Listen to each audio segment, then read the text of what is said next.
ਵਾਹ ਜੀ ਵਾਹ। ਲੋ ਜੀ, ਇਹ ਸਾਡੇ ਨਾਲ ਚਾਚੇ ਹੋਰੀ ਨੇ ਕਿ ਇਹਨਾਂ ਦੀ ਉਮਰ ਹੈਗੀ ਏ 102 ਸਾਲ ਤੇ ਇਹ ਮਾਸ਼ਾਅੱਲਾ ਅੱਜ ਵੀ ਦੌੜ ਸਕਦੇ ਹੋ ਨਾ? ਹਾਂਜੀ, ਦੌੜ ਕੇ ਵਾਲੋ ਫਿਰ।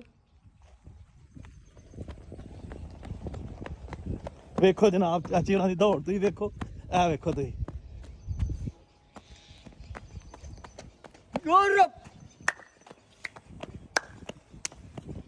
ਵਾਹ ਜੀ ਵਾਹ। ਚਾਚਾ ਦੌੜ। ਲੋ ਜੀ ਦੋਸਤੋ, ਇਹ ਦੇਖੋ ਤੁਸੀਂ, ਇਹ ਸਾਡੇ ਜੀ ਬਜ਼ੁਰਗ ਨੇ। ਇਧਰ ਆਓ ਚਾਚਾ, ਇਧਰ ਆਓ। ਇਹਨਾਂ ਦਾ ਨਾਮ ਹੈ ਮੁਹੰਮਦ ਸੁਭਾਨ। ਹਾਂਜੀ, ਕਮਾਲੀਆ ਪੀਰ ਮਹਲ ਦੇ ਕੋਲ ਇਹਨਾਂ ਦਾ ਛੋਟਾ ਜਿਹਾ ਪਿੰਡ ਹੈ ਤੇ ਕੰਮੇ ਸ਼ਾਹ।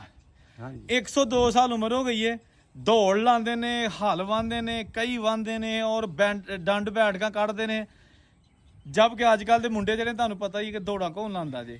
ਤੇ ਚਾਚਾ ਜੀ ਦੌੜ ਜਿਹੜੀ ਹੈ ਤੇ ਕਿਤੋਂ ਤੁਸੀਂ ਇਸ ਉਮਰ 'ਚ ਵੀ ਦੌੜ ਲਾ ਰਹੇ ਹੋ ਤੇ ਇਹਦੀ ਰਾਜ਼ ਕੀ ਹੈ ਇਹਦਾ? ਬਸ ਸਿਹਤ ਮੇਰੀ ਠੀਕ ਹੈ ਜੀ। ਵਾਹ ਜੀ ਵਾਹ।